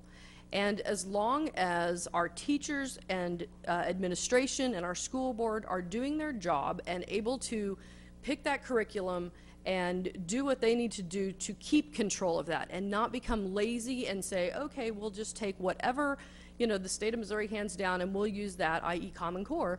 I think as long as we do our job, we can still maintain what control we have. I would absolutely love to get rid of Common Core. I would love to have the state say, you know what, we're going to repeal this, we don't want to do this anymore. But right now, with what we have, we do have some control, and we need to hold on to what control we have. Thank you, Ms. Howdy-Shell. Ms. Hilly? I would agree with Melinda. The Common Core doesn't seem to be as big of an issue as it was several years ago, but I think as long as we maintain our control of our curriculum, which is what we do, and we are in charge of it, we decide what curriculum we will use, then I'm not worried about losing it. I mean, I think we do a good job. I think a lot of it's blown out of proportion once you realize what curriculum the school puts together and how it's put together. So I am not concerned about it. I think, as you might hear in a few minutes, but I think we do a good job. I think our teachers do a good job with the curriculum that we have. Thank you, Ms. Hilly. Ms. Canova-Davies? I'll just reiterate what Dana said. I'm all for local control. It's important. We, as a district and the community, we know what our kids need. The state, the government, they don't know. They're not here with us day to day. The teachers know, the administrators know, the school board knows, the community knows. We do have our own curriculum committees that write our own RAPEC curriculum. So, you know, there's a fallacy out there that we are forced to use the state's curriculum. That is absolutely not true. We write our own curriculum. Another thing that we've started recently, one of our own board members started it, is the Cass County Kids First Coalition. Every district in Cass County, school boards and superintendents get together with our legislators. We've done it once. We're scheduled to do it again in April. We're trying to do it a few times a year so that we can actually sit face to face with our legislators and tell them what the issues are and tell them how we feel about the bills that are going through the House and how it will affect our kids day to day. Thank you, Ms. Canova-Davies. Mr. Schwartzman? I'm actually going to have to agree with what she just said, because there's nowhere to go with it. Common Core is not going to go away. It's going to be forgotten, but it won't go away. Like, just gradually going over there. It's not going to go away, but they're not pushing on it like they were.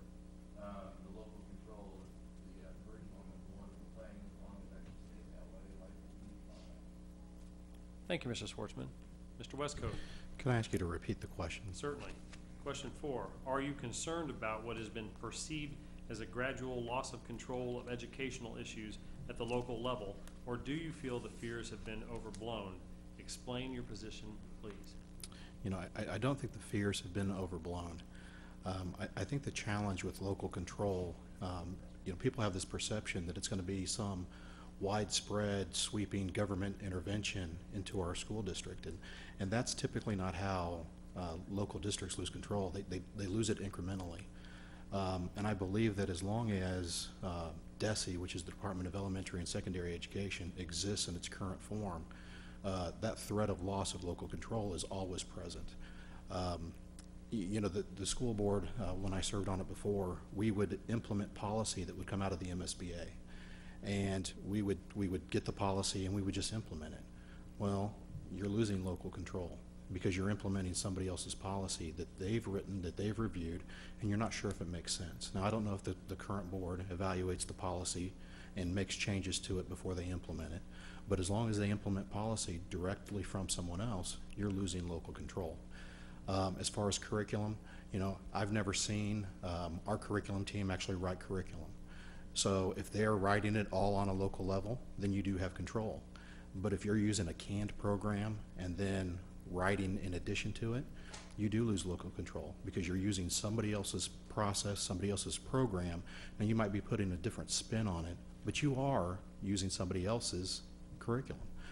I had the opportunity over the last year to substitute 15 times in the Belton School District, and they've implemented a canned curriculum.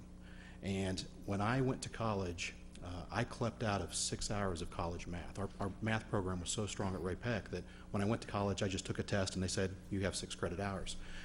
I was teaching a 3rd grade class, math, and it took me 45 minutes to figure out how to teach place values to 3rd graders using the curriculum that they had implemented. To me, that's a huge challenge, and that's a loss of local control. But again, it's not some widespread, sweeping government intervention. It's done gradually, incrementally, many times without people even knowing it. Thank you, Mr. Westcoat. And finally, Ms. Long. I would agree. I think you can simply go look at Missouri legislature and look at the education bills that they're presenting.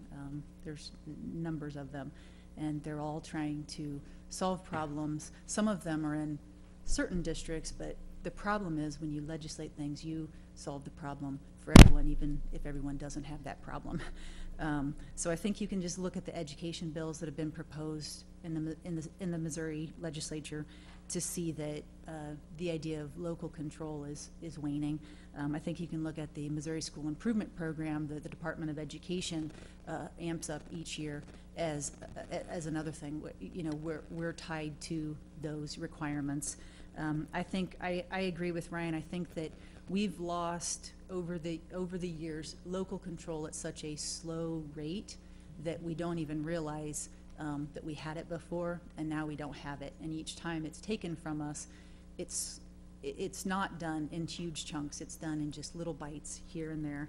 And I just want to address, some people have talked about the Common Core, and if you're not careful, you can look at the Common Core state standards and not even understand that the standards are one thing, but you have to look at the little I at the end, and it's called the initiative.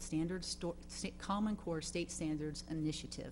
When our governor took money for the Common Core State Standards Initiative, he signed our state on to 4 assurances. Those were common standards, common assessments, equitable distribution of teachers, and the improvement of low-performing schools. Those are things that will take place, whether it's happening right now or not. Those things will take place. But I can tell you, when common assessments are done, eventually local school districts, if their kids aren't meeting those tests, they will alter what they're doing in their curriculum so that those kids will pass those tests, because those are requirements for accreditation for our district. So you have to be careful. You can't look at Common Core state standards as, oh, the government's coming to bring in standards. You have to look at the initiative. And if you really are looking at local control, you don't want somebody else trying to tell you what to do. You want to be able to make those decisions. And I want our district to continue to be able to make curriculum decisions for ourselves, but I think we need to be able to make more decisions, and I'd like to be able to push back on that, on those things as well. And I don't believe it's I don't believe it's an unfounded fear. Thank you, Ms. Long. We're down to the last question. I think we're going to start with Dana Hilly. Bring it on. I love that can-do spirit. Okay? And then we're going to work our way around and finish with Ms. Howdy. I wish we had 6 questions. Everybody would get a chance to start first. So, question 5. The district's administrative team has undergone several changes over the past 2 years. How would you evaluate the direction this team has taken in Raymore Peculiar? Ms. Hilly.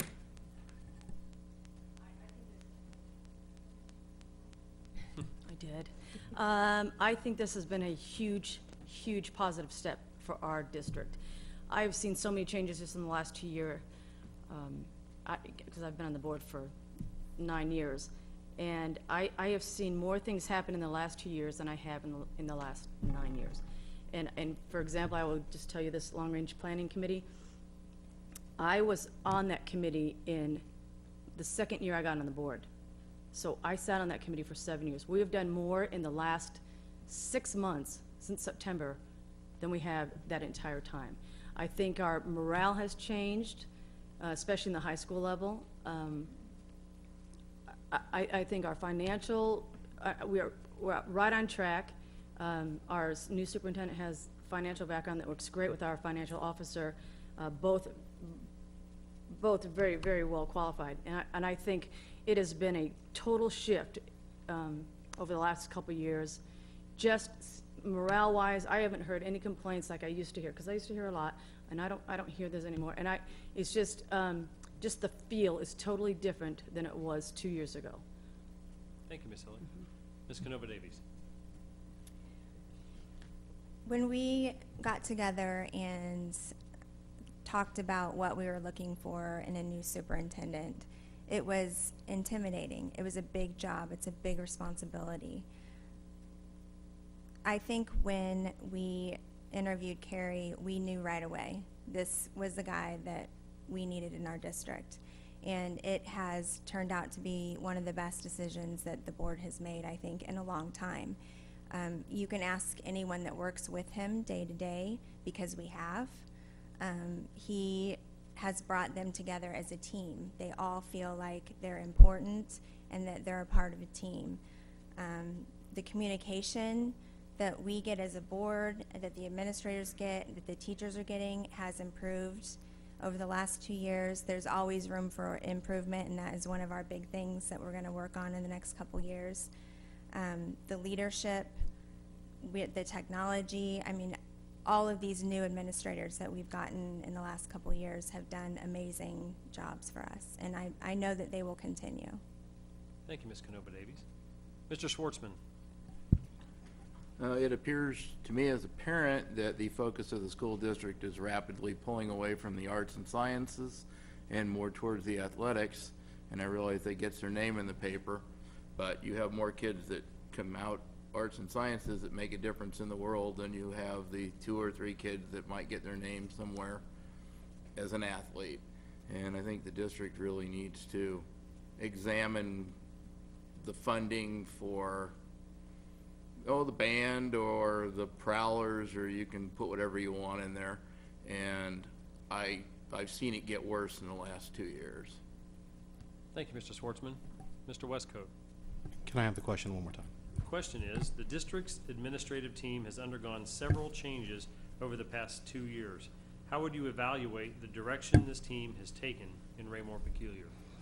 You know, I had the opportunity to serve while Dr. Kyle was our superintendent, and I like him as an individual. The challenge with Jeff was that he was during his exit strategy. When I got on the board, you know, he told me right up front, well, you know, I've only got 5 years left, and so he was phasing out. So a lot of things that I think our district needed at the time, because he was in the stage of life where he was just kind of coasting until retirement, I don't think got the necessary attention. I think that's been solved with the new superintendent. I think his background suits our district very well. I think his focus, his time horizon, I think fits in with the district. One of the other changes was in academic services.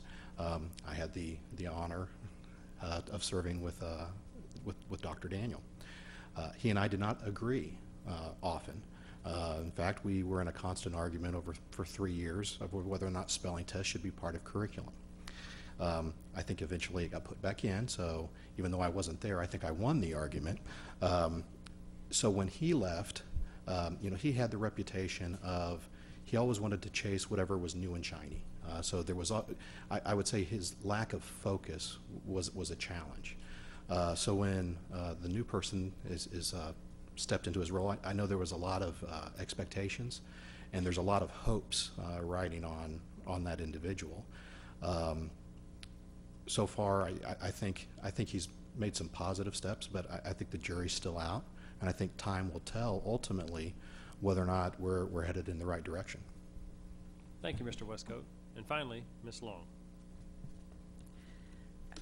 I'd agree with many of the people up here. The team atmosphere seems good. They seem to be approachable. It's a very new situation, so it's hard to have a good evaluation. I think that Dr. Monsis is a good fit for the district. I think he, whether he is a small town guy, he's got a small town heart, and I think that's what fits us. I like the addition of Dr. Volker in academic services. He is a dad first, and I think that in working in education, sometimes you can forget the parent part and become the educator so much, and I like that about him, that he listens from a parent perspective. So I think that's a really good addition to our district. I'm excited to see what can can come of that. I think probably the school board itself is the one that has the work to do. I think, again, we've lost sight of the school board. They're the people that are answerable to the citizens. They're the ones who are accountable to those who elect them. And so as a school board, we have to make sure that the decisions that the district, that the superintendent's team brings to us are actually the best decisions for the district, because ultimately we answer to the people. They don't have to answer to us in the same way that we do. I'm excited about where the district is going, but time will tell what takes place. Thank you, Ms. Long. Thank you to each of you for your, oh, I'm sorry, Ms. Hattishell. Please Holy don't smokes. forget me. I've got way too much to say. That's right. Thank you. I just, when I was thinking about how to answer that question, I started thinking about the exciting things that the district is starting to do. And I mentioned earlier the International Baccalaureate, new facilities that will be, hopefully coming soon. We've seen, we've had a lot of change with having Dr. Montez come in, Dr. Volker being here, new ideas, new things. But I am seriously concerned with standard reference reporting. That is my biggest concern. My daughter will be the first year that is the graduating class with that. So they are following the 7th graders now, and it'll go into the high school in 2017. And my daughter will be in that graduating class. And things aren't quite worked out yet. They don't have, you're taking a system that is from a 1 to a 4 to an ABC to a GPA. There's a lot that can get lost in there, and it's not perfected yet. It highly concerns me to put those kids, that graduating class, at risk, because what if we only have 3 more semesters to get this down, and then it's implemented into those kids that are graduating. And we can't go back the next year and go, you know what, we need to change this. That actually, that calculations that we used, or the wording that we used for, how you get a 4, which I'll tell you right now, in the parent handbook, it says this level of learning is not explicitly taught. Really? That's how we're going to grade our A's? I'm really concerned about that isn't fair. That isn't how other districts are grading their A's. That's not how universities are looking at it. So when you take stuff like that and you just pull it out and you say, well, this is how we're going to do it, you need to have it really, really perfected before you start implementing it into our graduates. They cannot come back in their freshman year or after they've completed their freshman year of college and be able to go, my GPA wasn't correct. I need to change it. They've moved on and they're done. We need more time. We need to practice in that 7th and 8th grade level 3 to 5 years at least, and have it perfected before we end up putting it into our high school. So I love the things that the district is doing. I think there's some great ideas. I think there's great things about SRR, standard reference reporting, in the lower grade levels. I am not a proponent to do it in the high school just yet. Thank you, Ms. Hattishell. And thank you to each of you. I appreciate your desire to want to serve the district and the students of this community, and it's a great thing. I also want to go back over the thank yous.